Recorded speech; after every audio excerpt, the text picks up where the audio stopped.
જે આ દેશનો આદર્શ છે, જે આ દેશના પ્રાણ છે, જે આ દેશની વ્યવસ્થાને દિશા આપનારા છે, જે એક અદ્ભુત આદર્શ રાજ્ય કેવું હોય, આદર્શ રાજા કેવો હોય એ ચરિતાર્થ કરનારા છે, એમના નામનો ઉપયોગ દરેક આદર્શ વ્યવસ્થાઓની એકદમ પથારી ફેરવી દેવા માટે થાય ત્યારે ચિંતાનો વિષય છે કે આપણે શ્રીરામનો ઉપયોગ પણ આ રીતે કરવા માંડીશું.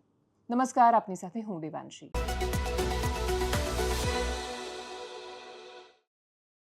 નેતા ઉમેદવાર બને અને એ જ્યારે મત લેવા માટે રસ્તા પર જાય તો સ્વાભાવિક છે કે ઘણીવાર પોતાના પક્ષના, ઘણીવાર સામેના પક્ષના, ઘણીવાર રાજનીતિક ઉપયોગ માટે, ઘણીવાર રાગદ્વેષની સાથે, તો ઘણીવાર ખૂબ જેન્યુન રીતે પણ લોકો પ્રશ્ન પૂછે. લોકો પ્રશ્ન પૂછે તો અદ્ભુત લોકતંત્રની નિશાની છે.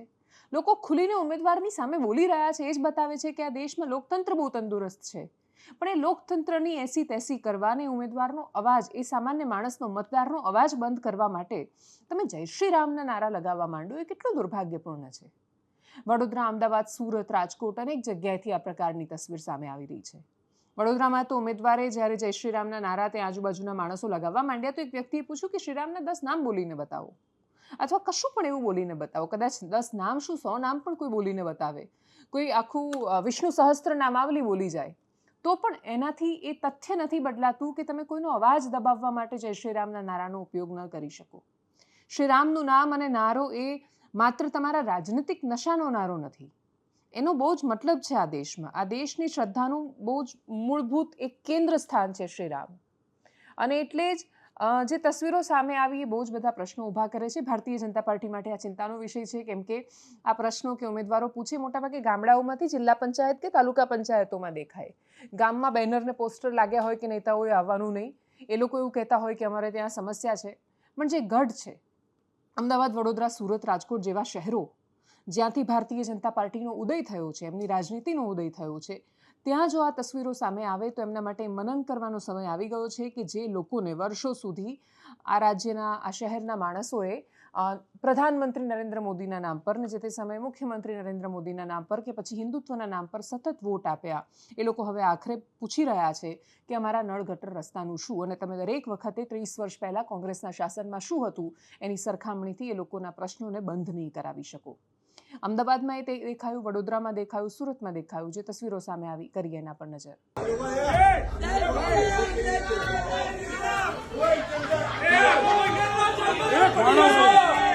વિડીયો ઉતારો, ખાડા વાળો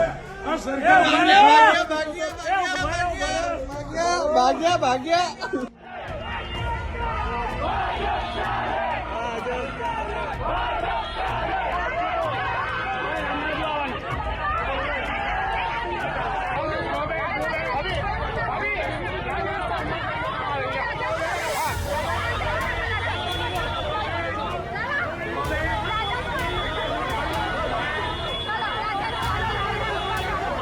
ડોક્ટર સાહેબ ભાઈ તારા જોડવાને તો બે શાંતિ રાખજે, પછી બે ના કરી તું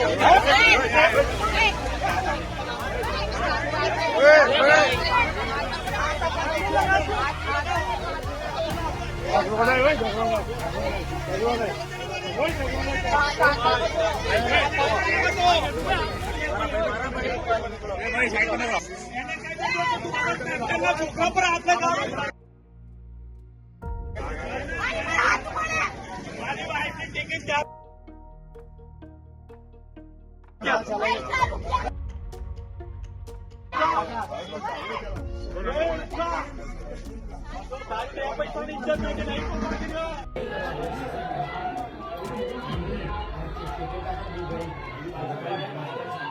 અમુક નારાઓનો ઉપયોગ જ્યારે દુરુપયોગની જેમ થવા માંડે ત્યારે પ્રશ્નો થવા સ્વાભાવિક છે. મુખ્યમંત્રીનો જે તે સમયે વડોદરામાં કાર્યક્રમ હતો. વડોદરા હરણી બોટકાંડની પીડિત સ્ત્રી ઊભી થઈ, એને કોઈ કે ટાર્ગેટ કરીને લાવી, કોઈ એને લઈને આવ્યું, આખો વિષય અલગ હતો. એ પીડિત હતી, એક માતા હતી અને પોતાના બાળકની સાથે થયેલા અન્યાય માટે, એનું બાળક જે મર્યું એના માટે સવાલ કરી રહી હતી. અને એટલે જ એના સવાલ કરવાનું સ્થાન અયોગ્ય હોઈ શકે, એના સવાલની પદ્ધતિ સાથે તમે અસહમત હોઈ શકો, કોઈ એનો ઉપયોગ કરી રહ્યું છે એ વાત હોઈ શકે, પણ તમે એનો અવાજ બંધ કરાવવા માટે ભારત માતા કી જયનો નારો લગાવીને અવાજ કેવી રીતે રોકી શકો? એ દિવસે પણ આ જ થયું. બધાએ જેવું બેને બોલવાનું શરૂ કર્યું એટલે બધા જોરથી બોલવા માંડ્યા, ભારત માતા કી જય. એક માતા રડી રહી હોય ત્યારે ભારત માતા ખુશ થાય? જ્યારે શ્રીરામની આદર્શ રાજ્ય વ્યવસ્થાનું પાલન ન થઈ રહ્યું હોય ને એક નાગરિક તમને પ્રશ્ન કરતો હોય ત્યારે તમે જય શ્રી રામના નારા લગાવો તો એનાથી રામ ખુશ થાય? આ પ્રશ્નનો જવાબ આ ઉમેદવારો કે નેતાઓ ક્યારેય પોતાના અંતરાત્માને આપી શકતા હશે, બાકીના લોકોને જવા દો એમ પણ નથી આપતા. અનેક એવા વિડીયો દેખાય, મોટા ભાગના લોકોને અનુભવ થયો હોય કે જ્યારે પત્રકાર એક જ્યારે સવાલ કરે, નેતા હોય એની આજુબાજુનું એક ટોળું હોય જે એવો અનકમ્ફર્ટેબલ, એમને ન ગમે એવો પ્રશ્ન આવે, એ પ્રશ્ન કાં તો બહુ જ સ્વાભાવિક અને પાયાનો હોય. પ્રશ્નો કોઈ જ આકાશમાંથી લાવીને બહુ ખતરનાક પ્રશ્નો કોઈ પૂછતું જ નથી. પ્રશ્નો બધા બહુ સરળ પૂછે છે કે રસ્તાનું શું થયું, ગટરનું શું થયું, નળનું શું થયું, આમાં આ કરપ્શન કેમ થયું, આ બ્રિજ કેમ તૂટ્યા, આટલો કરપ્શન કેમ છે, અધિકારીઓની તાનાશાહી કેમ છે, બહુ જ સામાન્ય પ્રશ્નો. પણ એ સામાન્ય પ્રશ્નો પણ એટલે કેમ કે પ્રશ્નોની આદત નથી રહી, કોઈ પૂછતું જ નથી વર્ષોથી. અને જ્યારે કોઈ વર્ષોથી પૂછતું જ ન હોય ને બધા કપડાં કેમ છે ને આવું આમાં શું કરવું જોઈએ ને એવા વિપક્ષને શું કહેશો ને આમાં આમ રાજનીતિક આ શું ગોઠવશો, એટલા બધા પોલિટિકલ માહોલમાં એવા બધા રાજકીય પ્રશ્નો થવા માંડ્યા છે કે બહુ જ સામાન્ય પ્રશ્નો પણ નેતાઓને અકળાવી દે છે, વિચલિત કરી જાય છે, કેમ કે એમને ખબર જ નથી કે એમનું કામ આ છે આ સવાલોના જવાબ આપવાનું. એ પ્રશ્નો કરતા પત્રકારોને પણ એ શંકાથી સમજો નહીં આ ક્યાંકથી કશુંક લઈને આવ્યા હશે ને એટલે આ પ્રકારના પ્રશ્નો પૂછી રહ્યા છે. આટલા શંકાના વાતાવરણમાં એ પ્રશ્નો ટાળવા માટે તમે જ્યારે શ્રીરામના નારાનો ઉપયોગ કરવા માંડો ત્યારે બાકી બધું જવા દો, ઈશ્વરનું અપમાન એમાં થાય છે. પણ માન, અપમાન, શ્રદ્ધા એ બધી વાતોની બહુ વિશેષ મહત્તા હવે રહી નથી, કેમ કે જ્યારે રાજનૈતિક દુરુપયોગ એટલી હદ સુધીનો થવા માંડે ત્યારે વિશેષ જવાબ રહેતો નથી. સૌરાષ્ટ્રમાં શું પરિણામ આવશે, મધ્ય ગુજરાતની સ્થિતિ શું છે, સુરતનું રિઝલ્ટ શું આવશે, આ બધામાં બધાને રસ છે, મોટાભાગના લોકોને એ જ જાણવામાં રસ છે.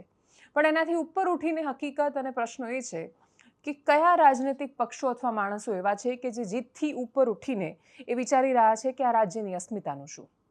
વાત જ્યારે રાજ્યની અસ્મિતાની કરીએ તો એમાં કોઈ નેતા બાકાત નથી રહી જતા. સૌથી વધારે દાવો કરવાવાળા લોકોને પહેલા પ્રશ્ન પૂછાવવો જોઈએ અને એ દાવો આમ આદમી પાર્ટીના નેતા અને એમાં વિસાવદરના ધારાસભ્ય ગોપાલ ઇટાલિયા વારંવાર કરતા આવ્યા છે. એ જ્યારે કોઈ રાજનૈતિક અપેક્ષા રાખે ત્યારે એ અપેક્ષા પર ખરા ઉતરવાનું કામ સૌથી પહેલાં એમનું પોતાનું છે અને પોતે એના પર ખરા ન ઉતર્યા. રાજકોટમાં એક જાહેર સભાને સંબોધન કરી રહ્યા હતા અને પછી ફ્લોમાં એમને એવું લાગ્યું કે આવું બોલશે તો વધારે તાળીઓ પડશે, વધારે લોકોને ગમશે અને એટલે જ નેતાનું કામ જાણે મનોરંજન પીરસવાનું હોય એ રીતે બોલતા બોલતા ગાળ બોલી ગયા, ભાવનામાં વહી ગયા. અને પછી એવું કહે છે કે અમારે ભાવનગરમાં તો આવું જ બોલાય ને અમારે સુરતમાં તો ગાળું જ દઈને વાતો કરે લોકો. બરાબર છે, પણ એનો મતલબ એવો થોડો છે કે સુરતના દરેક વ્યક્તિને મંચ પરથી ગાળો બોલવાનો અધિકાર મળી જાય છે. આ જ પ્રકારનું ભાષણ જો સુરતના બીજા કોઈ નેતા CR પાટીલ કે હર્ષ સંઘવી કે બીજા કોઈ નેતા ત્યાં આવીને મોટી મોટી ગાળો દઈને વાત કરતા સ્ટેજ પર, તો તમે શું કહેતા? ત્યારે તમે પ્રશ્ન કરતા ગુજરાતની અસ્મિતા પર, ત્યારે તમે એવું કહેતા કે લાયક નથી એવા નેતાઓ આ પ્રકારની વાતો કરી રહ્યા છે. જ્યારે તમે આ દાવા કર્યા હોય ને પ્રશ્ન કર્યા હોય ત્યારે તમારી જવાબદારી વધી જાય છે કે તમે એ ભાષાની મર્યાદાને આમન્ય રાખો. પણ એ ન જળવાઈ, બીપ કરીને મ્યુટ કરીને જ સંભળાવીશું સ્વાભાવિક રીતે. પણ શું બોલ્યા હતા ગોપાલ ઇટાલિયા, શું સંદર્ભ હતો, શું બોલાયું, કરીએ એના પર નજર. આખા ગુજરાત રાજકોટ વાળા જોવા આવવાનું નથી. ભેસાણમાં ગોપાલભાઈ નું શું પિક્ચર છે? અહીં ગલે બેઠે લોકો ભાજપ વાળા શું કેવું કે ઓલો કે કાંઈ આમાં હાલે જ નહીં, ગોપાલભાઈ જેવો એ અહીં છે ને અહીં અમને થાકી ગયા એમ કે એટલે એનો એ વિડીયો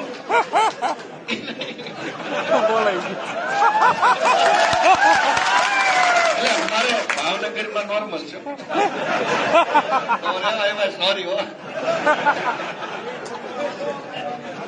મને ખરેખર ખબર નથી. ના અમારે તો ભાવનગરમાં નોર્મલ બોલચાલમાં બહેનો બોલે, ભાઈઓ છોકરા બધા બોલે, એકદમ રેગ્યુલર બોલે. કેમ કે સુરતમાં નથી તો હાવ ગાલી બોલતા. ભાવનગર સાઈડમાં બહેનો ભાઈઓ બધા બોલતા જ હોય છે. એટલે મને તો ખબર નથી કે હવે આમ આદમી પાર્ટીના નેતાઓ પર હવાલાના રૂપિયાનો સતત આરોપ લાગી રહ્યો છે. પંચમહાલ, દાહોદમાં પણ એ જ પ્રકારની ઘટના સામે આવી. એની પહેલા કચ્છમાં પણ એ પ્રકારની સ્થિતિ સામે હતી કે જ્યાં આમ આદમી પાર્ટીના નેતાઓ કેશમાં બહુ મોટા વ્યવહાર કરતા હોવાનો આરોપ લાગ્યો હતો. આરોપ પર ઈસુદાન ગઢવી પ્રતિક્રિયા આપી ચૂક્યા હતા. સત્તા તરફથી તો પ્રતિક્રિયા સૌથી પહેલા આવી ગઈ હતી. પોલીસના નિવેદનના તરત પછી ડેપ્યુટી CM હર્ષ સંઘવીએ પણ આરોપ લગાવ્યો હતો. હવે ગોપાલ ઇટાલિયા બોલ્યા છે એના પર. શું બોલ્યા સાંભળીએ. અને ક્રાઇમ બ્રાન્ચમાં બે ચાર એના દલાલ છે ભાજપના. દરેક ક્રાઇમ બ્રાન્ચમાં બે પાંચ દલ્લાઓ રાખેલા છે. એ હર્ષ સંઘવીની ગુલામી કરે છે મેડલ માટે, પણ એને મેડલ ગોપાલભાઈ ઇટાલિયા આપશે. એ દલ્લાઓને મેડલ માનની ગોપાલભાઈ ઇટાલિયાના વરદ હસ્તે આપવામાં આવશે. સુદામા ચોકની અંદર તમે જે દી મારી સરકાર બનાવો તે દિવસે દોસ્તો. એટલી હદે દલાલી હારી નહીં ભાઈ.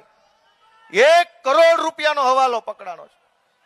1 કરોડ રૂપિયાનો હવાલો પકડાનો એવો આરોપ અમારા ઉપર ભાજપે લગાવ્યો છે. ભાજપના વોર્ડ લેવલના લંગરિયા વર્ષે 5-5 કરોડનું ગામનું કરી નાખે છે અને તમે અમારી આખી આમ આદમી પાર્ટી ઉપર 1 કરોડનો આરોપ મૂક્યો. આખી રાષ્ટ્રીય આમ આદમી પાર્ટી 3 રાજ્યોની અંદર જેની પાસે ધારાસભ્યો છે, લોકસભામાં સભ્યો, રાજ્યસભામાં સભ્યો, એવડી મોટી પાર્ટી ઉપર 1 કરોડનો આરોપ. 5-10 કરોડનું તો મોટા વરાછાના ભાજપના લંગરિયાઓ કરી નાખે છે વર્ષે ગામનું બૂચ મારીને. આજ મોટા વરાછામાં વિદેશમાં વિઝા અપાવવાના બાને ભાજપના એક લુખાના છોકરાએ કરોડો રૂપિયાનું કરી નાખ્યું. અને તમે અમારી આખી પાર્ટી કે રાજ્યસભામાં સાંસદો, લોકસભામાં સાંસદો, ગોવામાં ધારાસભ્યો, પંજાબમાં ધારાસભ્યો, ગુજરાતમાં ધારાસભ્યો, દિલ્હીમાં ધારાસભ્યો વાળી પાર્ટી, કાશ્મીરમાં ધારાસભ્યો, એવડી મોટી પાર્ટી પર 1 કરોડનો આરોપ. શરમ આવવી જોઈએ. અને નવા ભાજપી થયેલા રાજુ કરપડાના ક્ષેત્રમાં જઈને, એમના વિસ્તારમાં જઈને કોંગ્રેસના નેતા બનાસનીબેન સાંસદ ગેનીબેન ઠાકોર સભા સંબોધી રહ્યા હતા. એમણે સ્વાભાવિક છે કે આખી ઓબીસી કમ્યુનિટીને ટાર્ગેટ કરીને એ વોટ ભૂલથી પણ ભારતીય જનતા પાર્ટી બાજુ ન જાય એ સુનિશ્ચિત કરવાનો એમનો પ્રયત્ન હશે. કોંગ્રેસને કદાચ ફાયદો પણ થઈ શકે, કેમ કે આમ આદમી પાર્ટીના ઉમેદવારો પણ હોય, આમ આદમી પાર્ટીના ભાજપમાં ગયેલા અને ભાજપના નેતાઓ પણ જાય, એ બધા વોટ એક બાજુ જાય અથવા એમાં કશી પણ વહેંચાય કે કંઈ થાય તો ફાયદો કોંગ્રેસને થઈ શકે. સમય જતાં ખબર પડશે. રાજુ કરપડા જ્યારે ચોટીલાથી લડ્યા હતા ત્યારે તો સારા મત લાવી શક્યા હતા, પણ એ વિધાનસભા ક્ષેત્ર હતું, સ્થિતિ અલગ હતી, માહોલ અલગ હતો. એ વોટ આમ આદમી પાર્ટીના હતા કે રાજુ કરપડાના એ પણ હવે ખબર પડી જવાની છે. પણ ગેનીબેન બીજી એક બહુ જ મહત્વની વાત બોલ્યા. એ વાતચીતમાં એમણે દેશના સૌથી મોટા ઉદ્યોગપતિ ગૌતમ અદાણીને પણ આડે હાથ લીધા એક રીતે, અને એમાં એમને પડકાર આપ્યો આડે હાથ લીધા કરતાં પણ, કે એ પણ આ ન ખરીદી શકે. એ જ્યારે લોકશાહી અને લોકતંત્રની વાત કરતા હતા ત્યારે એમનો ઇશારો એ હતો કે તમે કદાચ સાંસદો કે ધારાસભ્યો ખરીદી લેશો, પણ તમે લોકોને કેવી રીતે ખરીદશો? લોકો જ્યારે નક્કી કરે કે આપણે આ કરી દેવું છે ત્યારે એ કરી દે છે. જે ચંદ્રકાંત બક્ષીની કવિતા છે કે આ ફરે છે ને પછી એક દિવસ ગરીબની આંખ ફરે છે ને પછી સરકાર ફરે છે. એ પ્રકારની વાત જ્યારે ગેનીબેન ઠાકોર મૂકી રહ્યા હતા ત્યારે એ શું બોલે સાંભળીએ. દિનેશભાઈએ પૈસાનો ઉલ્લેખ કર્યો કે જો લોકશાહી પૈસાથી ખરીદાતી હોય તો 543 સંસદ સભ્યો અને 182 ધારાસભ્યો આપણા ગુજરાતના, અદાણી એકલો ધારે ને તો પૈસાથી ખરીદવા હોય તો 182 ધારાસભ્યોની સીટો ખરીદી શકે અને 543 લોકસભાની પણ ખરીદી શકે. એટલા પૈસા એકલા ગૌતમ અદાણી કન છે કે નથી? પણ એ ચૂંટણી લડવા બનાસકાંઠાના જ છે. અને તાકાત હોય એવડા મોટા પૈસા છે ને તો આ મૂળીની આ ધરતી ઉપરથી કહું છું કે પૈસાથી લોકશાહી ખરીદાતી હોય તો ગૌતમ અદાણીને બનાસકાંઠાના જ છો, અને ભવિષ્યમાં ગેનીબેન સામે ચૂંટણી લડવી હોય તો આવી જાય. જો પૈસાથી જ ચૂંટણી જીતાતી હોય, પૈસાથી જ લોકશાહી ખરીદાતી હોય તો આ વસ્તુ એ શક્ય નથી. એ ઇતિહાસ એનો અનેક વખત ગવાહ છે. અને આ બધી મોટી ચર્ચાઓની વચ્ચે, રાજનીતિના બહુ જ મોટા આંકડાઓ અને મહત્વાકાંક્ષી નેતાઓની વાતોની વચ્ચે, એમના ભાષણોની વચ્ચે, એમના ભાષણોનું કેન્દ્ર જે હોય છે, સરકારનો દાવો છે અમે બધે જ વિકાસ પહોંચાડ્યો છે, અમે અદ્ભુત કર્યું છે, કોંગ્રેસે કશું જ નહોતું કર્યું, આમ આદમી પાર્ટી ગુજરાત વિરોધી છે ને એટલે અમે બહુ સરસ કર્યું છે. આમ આદમી પાર્ટી અને કોંગ્રેસનો દાવો છે કે અમે જ બધું કરીએ છીએ, અમે જ ગરીબોની ચિંતા કરીએ છીએ, અમારા જેટલું બહુ જ સરસ ને પવિત્ર અને સંવેદનશીલ કોઈ જ નથી. અને આ બંનેમાંથી કોઈના પણ દાવાઓ સંપૂર્ણ સાચા નથી.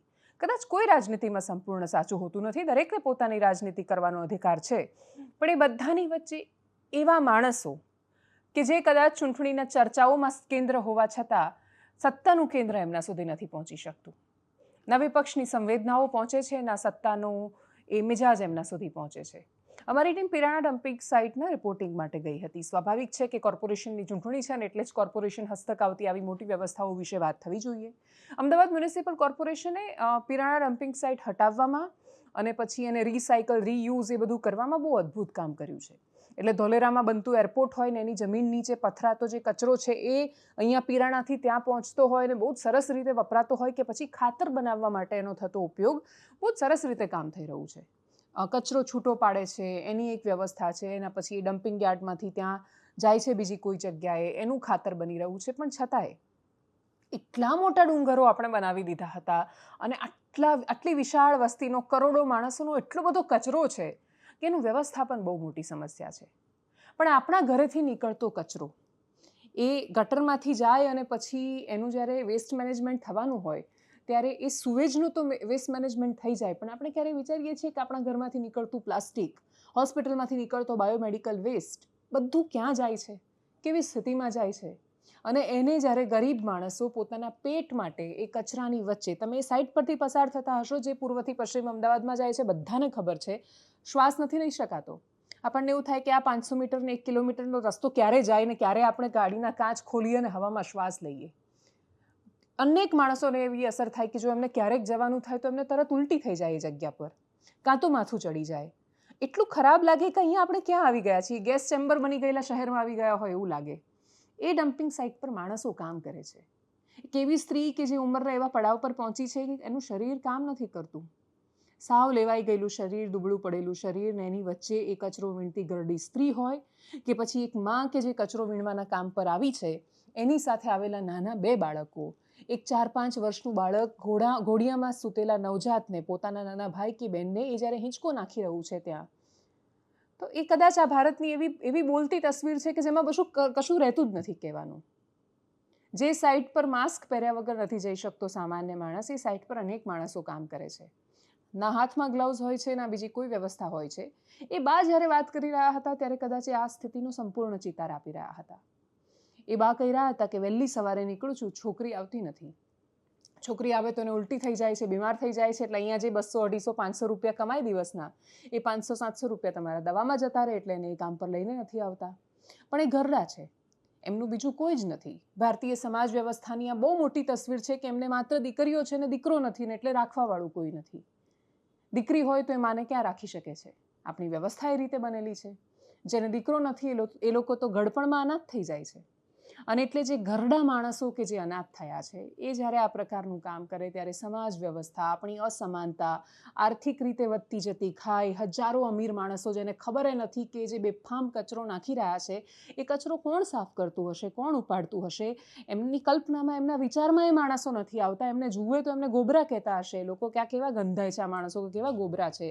એ લોકો કદાચ એ રસ્તાથી પસાર નથી થતા, પસાર થાય છે તો કાચ ખોલીને શ્વાસ નથી લઈ શકતા. એ વિષમ પરિસ્થિતિમાં અનેક માણસો છે કે ત્યાં કામ કરી રહ્યા છે. આ શહેરને ચોખ્ખું રાખવામાં, આ શહેરને અદ્ભુત બનાવવામાં, આ શહેરનો સ્વચ્છતામાં નંબર 1 લાવવામાં, આપણે પોલ્યુશનમાં નંબર 1 ન થઈ જઈએ અને આપણે ટકીને રહીએ, બધા શ્વાસ લઈ શકે, વેસ્ટ મેનેજમેન્ટ સરસ થાય, કચરાના પહાડો ઊભા ન થઈ જાય, એના માટે હજારો માણસ કામ કરતા હોય છે. આપણને તેમના વિશે ખબર નથી હોતી ને સંવેદના પણ નથી હોતી. એ બાને સાંભળીએ મને એવું લાગે છે કે એમને સાંભળીશું તો એમાં આખી કહાની આવી જશે. આ કહાની છે, આ રિપોર્ટ છે પીરાણાની પીડાનો. બસ શું ઉંમર છે તમારી? 80 ઉપર. 80 ઉપર છે. અને કેટલા ટાઈમથી અહીં કામ કરો છો? આ કશું નહોતું, ખાલી ઓફિસે નહોતી. ત્યારના 40-45 વર્ષ થઈ ગયા. કચરો વીણવા આવતા અહીંયા? હા. બા હું અહીંયા બેસ જાઉં? હા, બે જા. આ શું છે? તું બે જા. બેહો. બસ. અને શ્વાસ લેવામાં તકલીફ નહીં થતી? કુછ બી નહીં એમ. કેટલા પૈસા મળે તમને બા અહીંયા?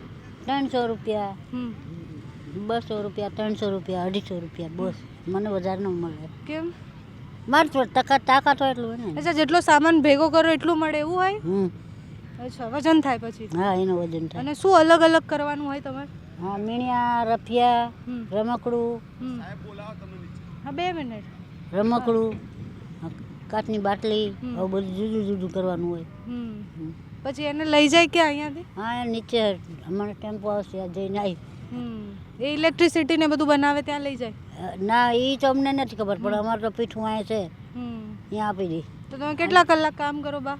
સુબે ઘરે 6 વાગે નીકળી, અહીંયા 7 વાગે પહોંચી. બહુ દૂર રહું છું, ઠેઠ હાડકેસર મહાદેવ. તો તમારા ઘરના બધા અહીંયા જ કામ કરે? કોઈ છે જ નહીં મારે. છોડ્યું બેસે તો હો ને ઘેરે, લડકા નહીં. તમે કઈ જ નહોતું અહીંયા ત્યારથી અહીંયા કામ કરો છો? હાજી, તો કેટલા વર્ષથી કશું કરી. તો શું આ પહાડ ઓછું થાય છે? શું થાય છે? ઓછું થાય છે ને, થાય ઓછું થાય ને વધતું જાય, ઓછું થાય ને વધતું. તમારો હાથ બતાવો. તો હાથથી વીણો બધું? હાથથી જ વીણો. તો તકલીફ નહીં થતી કઈ? કુછ નહીં, સારું છે બધું, તંદુરસ્ત. ઉપરવાળાની મહેરબાની છે. બાકી મારે તો અહીંયા માસ્ક કાઢ્યા વગર વાતે નહીં થઈ રહી.